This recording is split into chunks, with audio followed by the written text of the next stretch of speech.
Hello, hello. Welcome to the Pure Desire Podcast on YouTube. I am your host, Trevor Windsor. This is a weekly podcast helping you take back your life from the effects of unwanted sexual behavior and betrayal trauma. Sexual brokenness impacts us all, men and women who are stuck in shame and are unsure if healing is actually possible. Church leaders who want to help but don't know where to start. Parents who don't know how to help their kids develop sexual integrity. Wherever you're at, this podcast is for you. Through sharing stories of healing, interviewing addiction and betrayal experts, and normalizing the conversation on sexuality, we offer a clear plan for recovery and healing from the effects of unwanted sexual behavior and betrayal trauma. You have what it takes to break free, heal your relationships, and take back your life.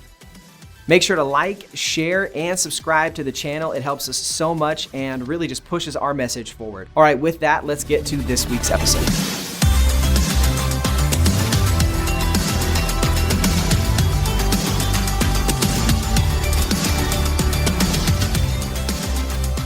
Tyler, welcome back, man. I'm glad to have you. We're already laughing mostly about what you ate for breakfast, but thanks for being back, man, with us at the podcast. Trevor, I always enjoy it. Thanks for the invite. Yeah, man. Okay, so you and I, Tyler, talked about this idea, and it was just kind of a harebrained idea I threw out to you, and you're our clinical director, so I was like, if anybody's going to know this, it would be you. But just, are there a certain number of like roles or types of people that we need in our life during the recovery process? To make it the most effective that it can be. And you gave me some suggestions. And so we kind of morphed that a little bit, tweaked the language, but we're really going to look at those 4 people that we need in recovery. And again, it's for a successful recovery role. And I'll even remind us throughout this episode that you don't need all 4 of these people at the exact same time in every single season of recovery, but these are really important stapled roles that we need on the recovery journey. So let's just jump in. The first of the 4 is what we would call just a group leader, which to some people who've been in group, they know exactly what we're talking about and the importance, but maybe for some of us, we don't understand that. So why is the group leader such an important person to have when in our recovery journey? Trevor, it is critical to have a guide in this journey because there's a certain destination that we would like to arrive at eventually. But if we don't have a guide, a GPS system, that person, it's going to be difficult. We'll be bumping around because oftentimes sex addiction and betrayal trauma recovery is unfamiliar territory. It's like, where do I start? How do I get there? So to have someone who is familiar with that territory and the path forward is exceedingly helpful. Mm-hmm. If I can provide an example, I had a trip back to the East Coast fairly recently, and I had an extra day. I was in New Jersey, thought, check out New York City. And there are so many things to see, so much to do in New York. Thought, I'm not going to wrap all this out on my own in 6 hours. And so I hired a guide, and that guide had been down those routes hundreds of times, seeing the Times Square, Empire State Building, 9/11 Memorial, Wall Street. Was able to do all of those things, Statue of Liberty, in 6 hours. Mm-hmm. If I had been on my own, I guarantee that wouldn't have happened. Yeah, I would not have traversed the town. And saw what I did and did what I did and accomplished what I did. Mm-hmm. So a guide was extremely important there as it is in the recovery journey. That's a great illustration because in recovery, you can do it on your own. You can try. But you're likely to get lost. You're likely to get frustrated. It's going to take a lot longer. And we've seen people that come into group or counseling for the first time and will say, I've been at this for 10 years, 15 years, and I'm still struggling. And often it's because they're really lacking that guide, that direction. One of the phrases I was thinking about that we use so often for people early in recovery is the phrase, trust the process.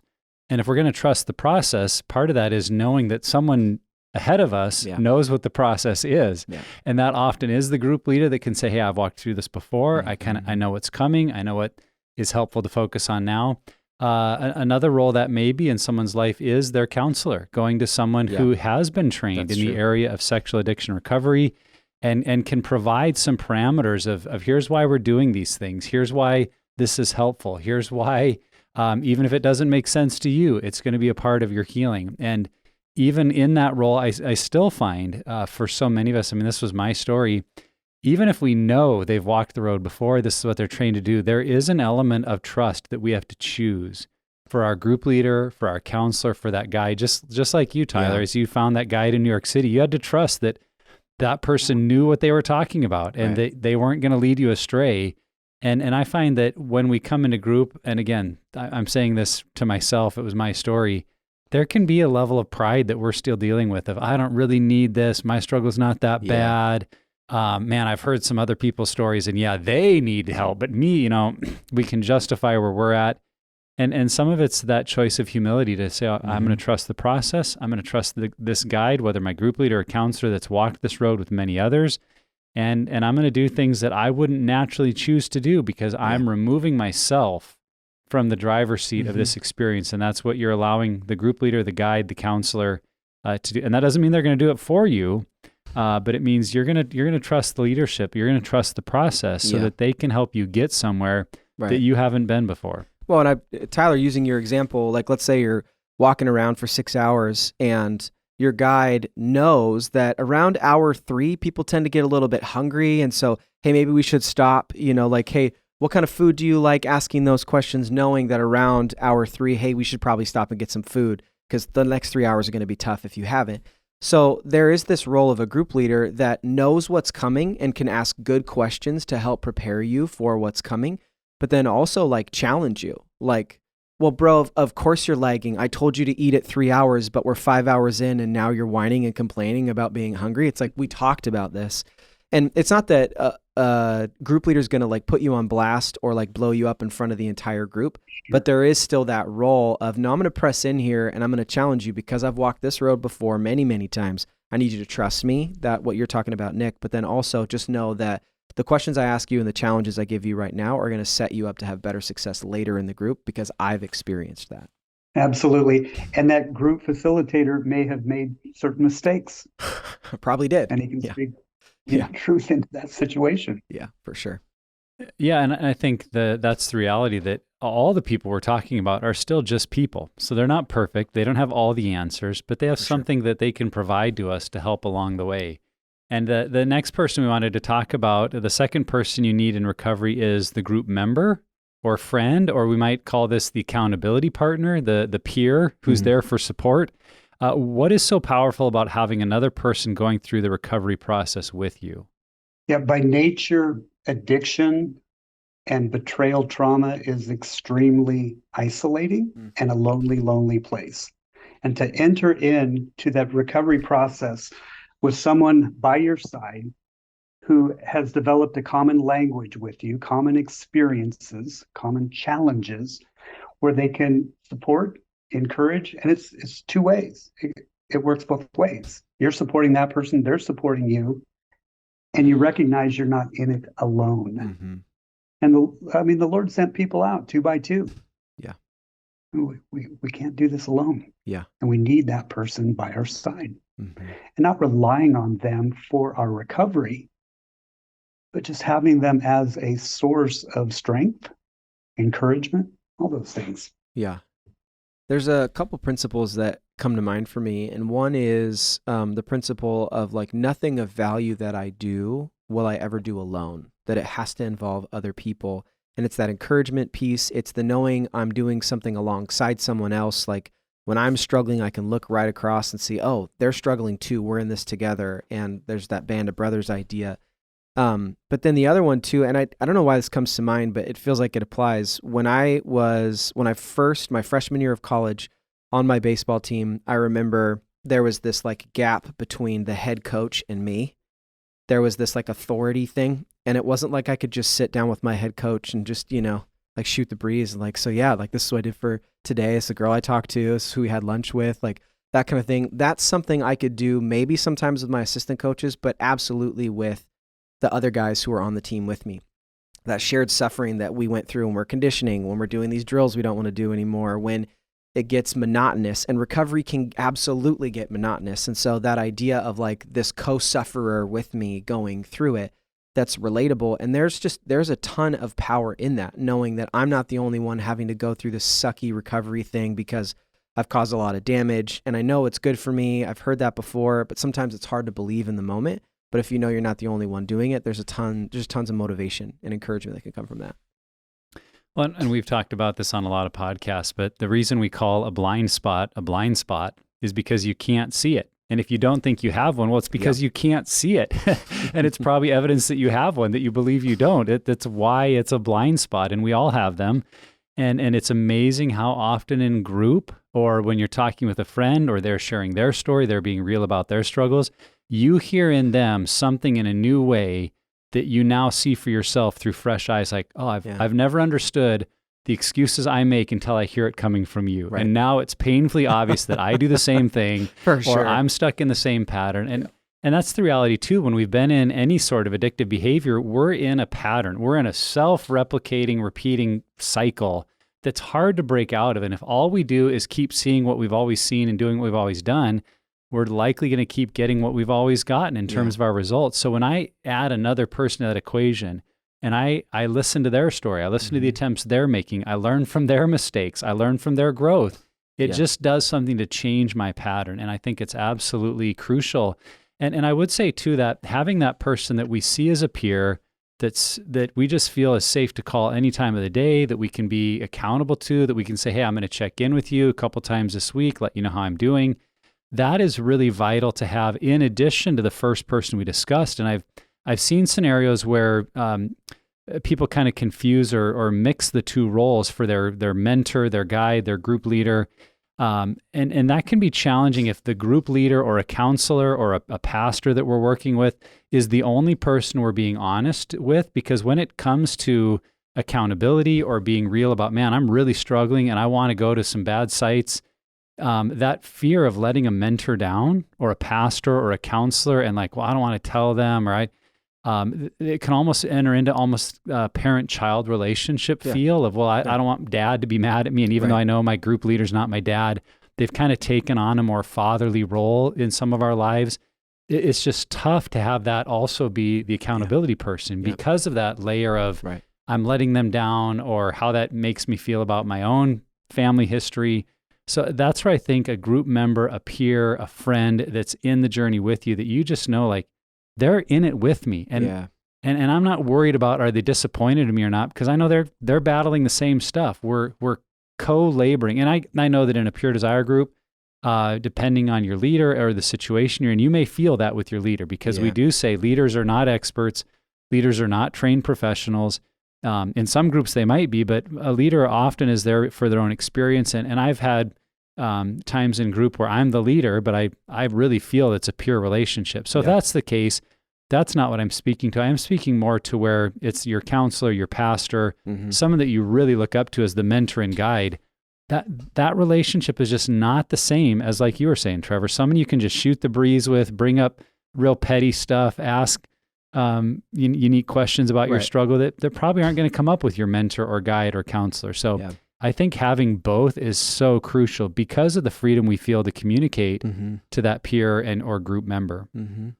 That peer is highly relatable. I mean, you're in it together. It's like, he gets me, I get him. She gets me, that type of thing. Another thing I thought of too, Nick, as you were sharing, and we've talked about this a lot in a lot of our groups, podcasts, and this is something that absolutely we've all experienced, but there's this principle of, if I'm not doing my homework and I'm not sharing, I'm actually limiting the growth of the group. Because in my experience, some of the bigger things I've learned in recovery were from someone else sharing about their story, and not even necessarily learning just from like a mistake that they made, but they're telling a story of a childhood wound that they had that all of a sudden puts this new filter over my eyes. And it's like, oh my gosh, I had the same experience. I had no idea. And then, you start to connect the dots, and it's like, I understand my story so much better now because one person was able to write out an answer about their story and share it in group. And I think that it's interesting. This is what came to mind, that the resource that you go through, whether it's a 7 pillars of freedom, whether it's Unraveled, a living free, behind the mask, whatever it may be for recovery, that resource is absolutely essential and important. But the group members that are in the group are also a resource that you're going through. They're also helping you unpack your story and learn principles and apply truth to your life. And so I think that's another piece, is that I learn from the sharing of other people, which necessitates me being around other group members when on the recovery process. That's a great point, Trevor. One of the statements from early on in the PD history is we were wounded in relationship and we're healed in relationship. Yeah, which is a trip when you first get into group. Like, no, that doesn't make sense.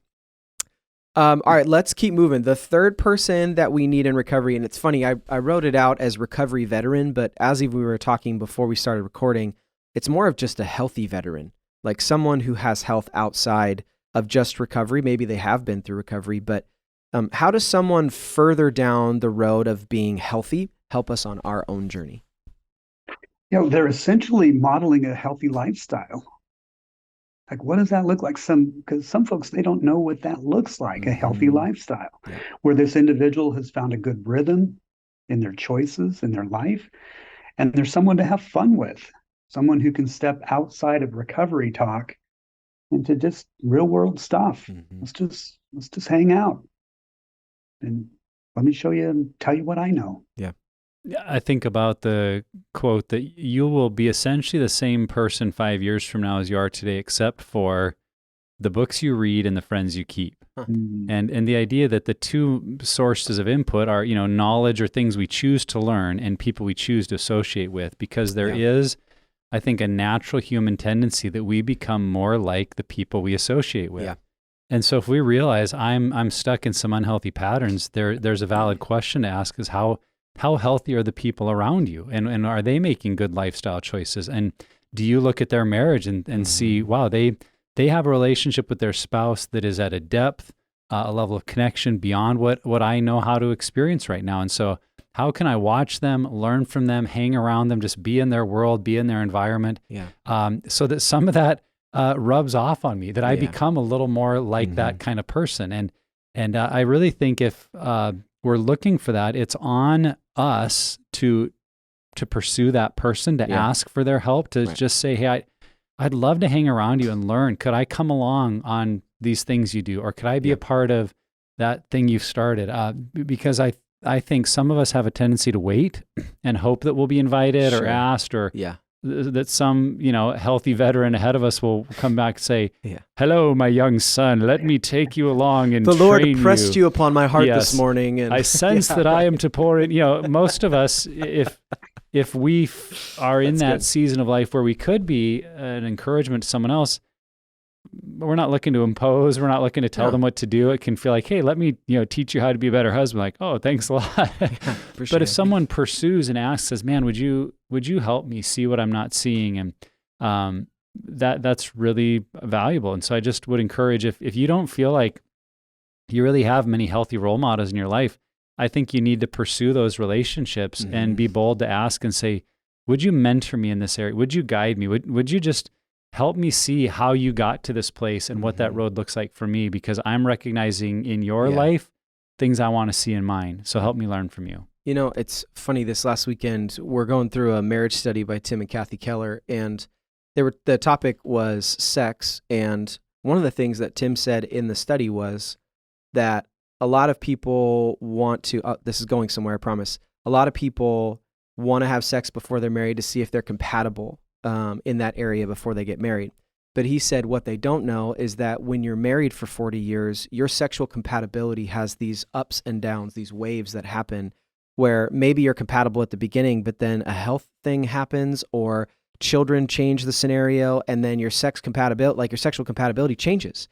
And for me, as I was listening, I was just like, that'll freaking preach. Like, and I've experienced that after like my wife, birthed both of our boys. But then also, like my wife is now, has some hormonal stuff that's going on, and that's impacting not just sex, but just every part of our relationship changes as we change, as things happen to us. And so having those people who are ahead of us who can say things like that's pure gold. That's the stuff that you put in your pipe, whether you smoke or not, and you'd smoke that pipe, right? Like that's the kind of stuff that you want to have. But it's the people too, like, and I love what you're saying, Nick, because you pick people you want to be like. Like I remember when I first met Rodney Wright, who's on staff, a friend of ours, I remember saying, I want to be like Rodney when I grow up. And what's great? I've spent time with Rodney, and there are ways I have become like Rodney, but he's the type of person I see who loves people well, and I want to be more like him. And so I pursue that. And so I think that what I love about this role too is that it lifts our eyes from just the, am I sexually healthy? It's also, who are people that are emotionally healthy, who are mentally healthy, who are physically healthy, and can help me round out my holistic health, because it all, I mean, as Rodney says, it's all spiritual. It's all a part of who we are as this holistic person. So I think having those veterans are really helpful because they help us grow in all these other areas, even outside the recovery process. Yeah.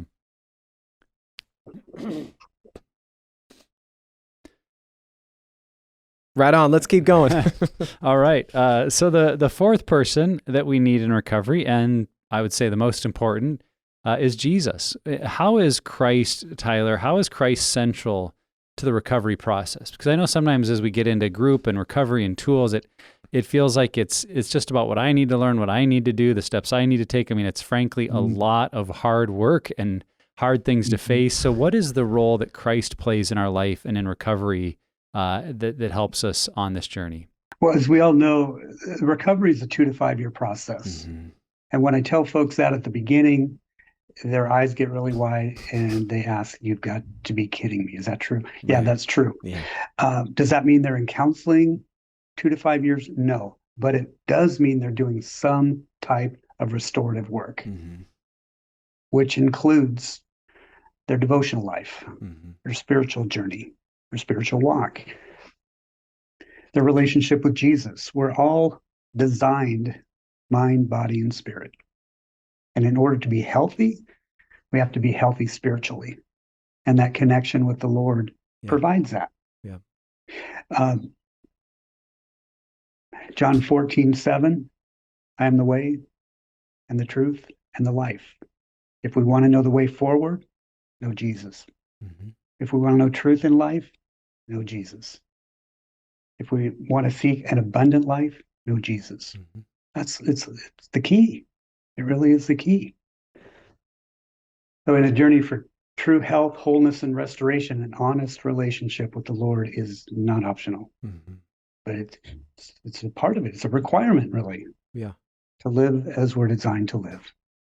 I mean, it's clear in Scripture that it's the work of Jesus and the Holy Spirit that gives us the ability to change, to become more like Him, to grow in any area, and specifically sexually, as we grow in our understanding.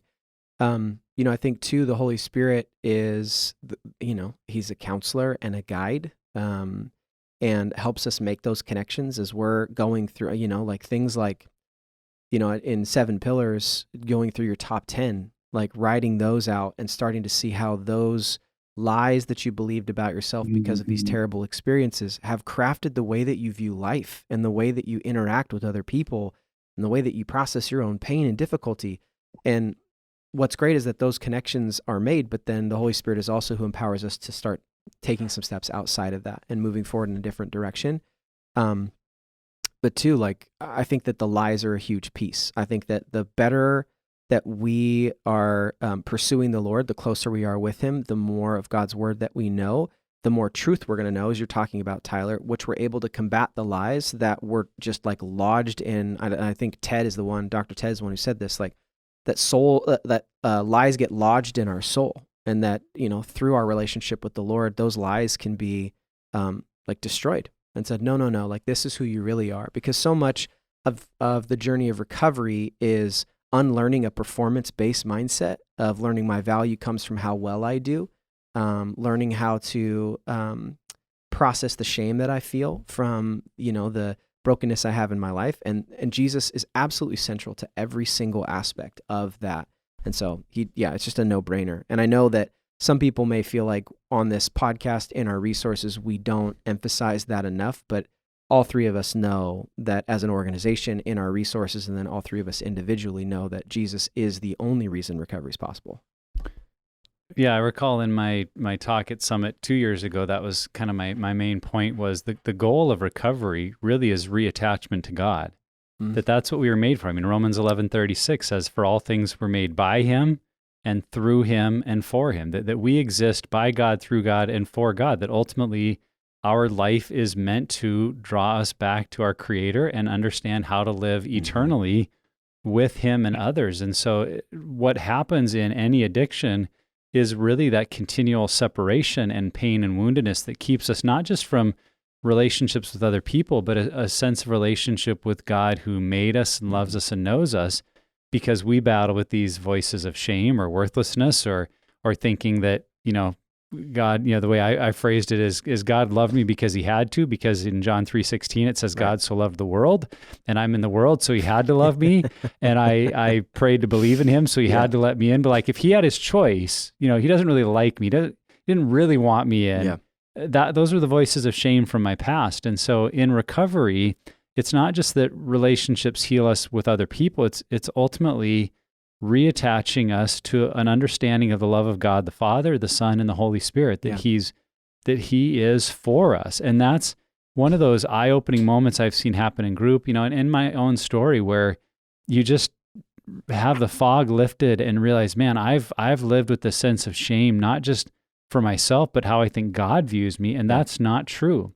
I think of the New Testament verse that says, Jesus is not afraid to call us his brothers and sisters. I think could be equally applicable that, the Greek words brothers, but I think we know that's meant as people, that the idea that God the Son, God revealed to us in Jesus, fully God, fully man, was not ashamed or afraid to associate with people and say, you're my brother, you're my sister, I am with you. And I think when we're in recovery and we start to really embrace that at a deep heart level, that I'm not alone in this, not just because other people are in my group or they call me once in a while to do their check-in phone calls, but because in what I'm facing, Christ is in it with me and is for me. And I think of in a lot of our groups, maybe more so in the past, many of them would show the John Lynch video, one of the authors of True Faced, who would do that great talk on the two roads and that road to, trying harder, the road to performance versus that road of grace, and the difference between the two, how we viewed our sin. And I think it was just such an accurate picture that many of us see, we're standing on one side of this huge pile of all of our sin, and Jesus is on the other side, like, could you just deal with all the sin so that we could be closer? That's kind of that performance-based, try harder, I've got to earn my way back to God kind of lifestyle. And it never works, because the harder we try, the more sin we realize is there, and the further away Christ feels from us. And then John Lynch describes, in the room of grace, it's so different that we're still standing there looking out over this huge lake or pile of our sin, but then we realize that right next to us is Jesus looking at it with us going, we'll deal with this together. I'm with you in it. And you don't have to get through it to get to me. I'm already right here with you in the middle of it. And I think when we truly embrace that, it's a game changer. It's like, wow, I am not, through faith in Christ, I am not separated from him by my sin. He's with me in it. And he wants to help us deal with it. He's not just going to leave it alone and be like, oh, it's no big deal. No, he wants to help us deal with it, but he's there with us in it, not on the other side waiting for us to get better. So that imagery, I think, was a game changer for me, because I realized I was stuck in that first image of thinking that my personal holiness somehow made Christ closer to me.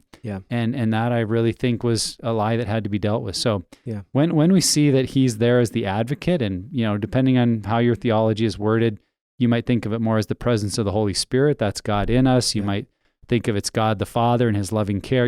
Whichever dynamic of the Trinity means the most to you, I'm not going to fault you for that. But just saying that Jesus is with us in it is so crucial to lasting transformation. Yeah, there's a book. It's a beautiful picture. I think it's Dane Ortland wrote a book called Gentle and Lowly, and he talked about Jesus doesn't check in to our brokenness and sin, check in and out like a hotel. He takes up permanent residence in that brokenness. So I've always thought that, and I would recommend anybody read that book. It's a beautiful book about the heart of Jesus, in that he is with us. Absolutely. Okay, so we've covered the four, and Nick, you sent, as we were talking through this episode, you asked the question, should the spouse be on this list? And we had some dialogue back and forth, and the spouse is not on this list. And I wanted to bring it up and ask why. Like, if someone is married and they're going through the recovery process, it feels like it's a no-brainer that their spouse would be someone they need. But let's talk about why maybe the spouse isn't necessarily someone that's an absolute necessity to have, or that role, when you're on the recovery journey. At least initially, I would say 40% of our guys are single. And of those 60% that come into the PD office as, say, clients,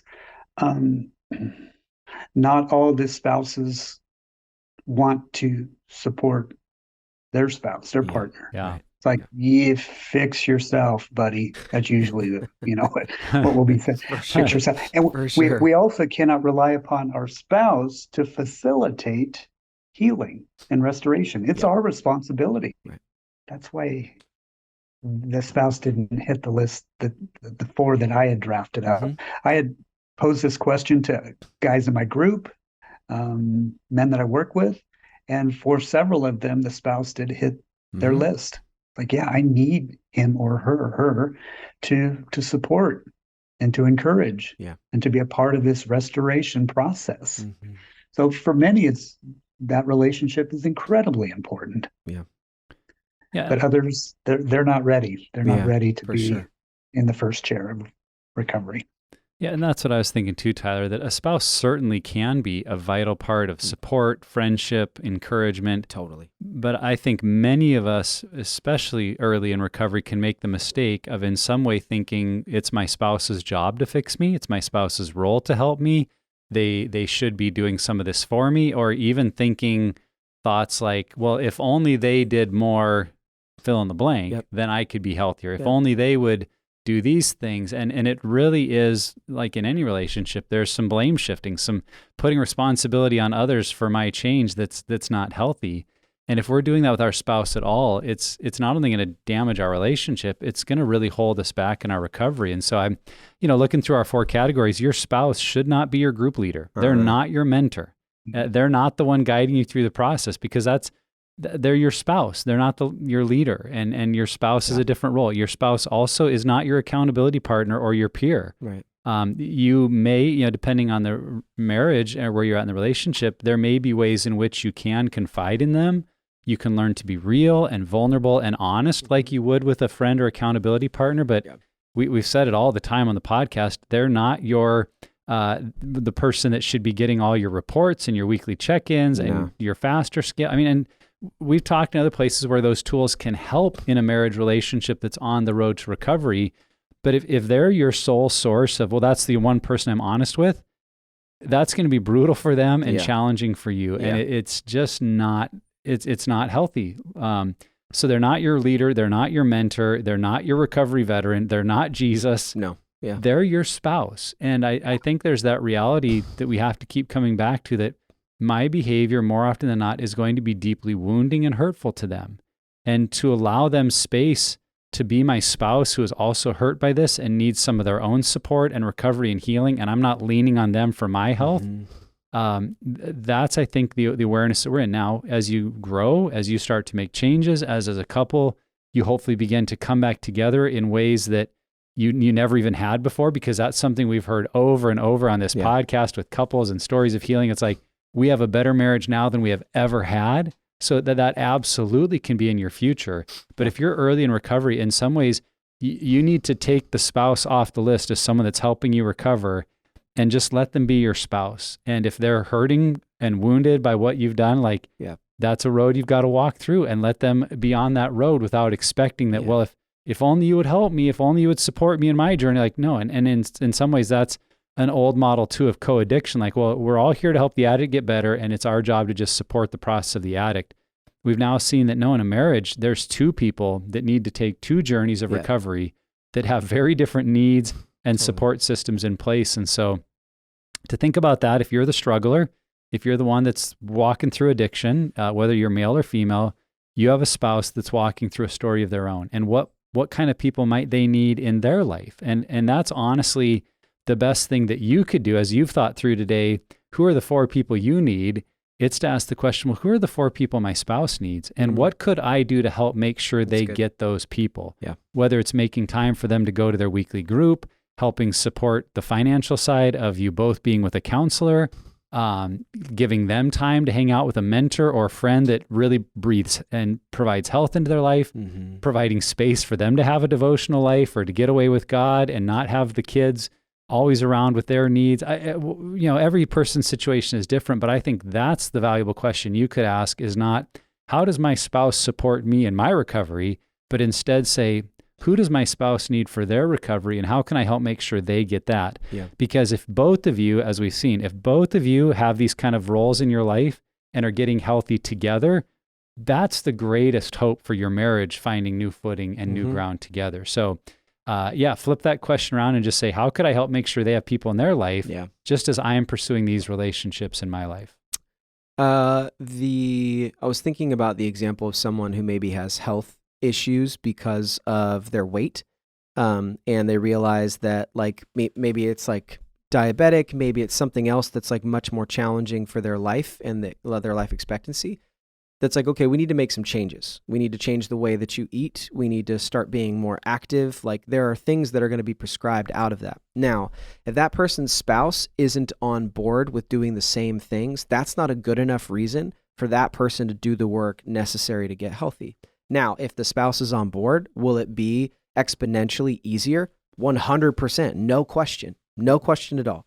But again, that's not a good enough reason if your spouse is not on board not to do it. So the spouse buy-in is not essential for you to do the recovery work. It is going to absolutely amplify the fruit of the work that you've done and the health of your relationship and your family, but to know that you don't have to tether it to whether your spouse is on board or not. That's not a good enough reason for you not to get healthy, because believe it or not, if you get healthy, you're going to stop damaging the relationship you have with your spouse. You're going to start investing in it and pouring into it in healthy ways, and so they will get benefit from it.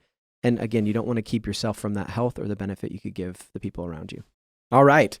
Well, that was honestly, that was a good episode. I'm glad that we did that one. It's funny we haven't done it before, but yeah, Tyler, thank you for the list. Appreciate that. I mean, I think it's really important that no matter where you're at on the recovery journey, these are the 4 roles that you need. And as I said at the top, it's not something that you need all 4 roles at the exact same time in every season of recovery, but at least having 2 at a time, I think, is really important. And if you can find all 4, then more power to you in your recovery journey. Definitely go for it. So, Tyler, thank you, man, I know you adopt some of these roles for guys, and we appreciate the work you do there and as our clinical director. So appreciate your time, man. Thank you. It's a privilege.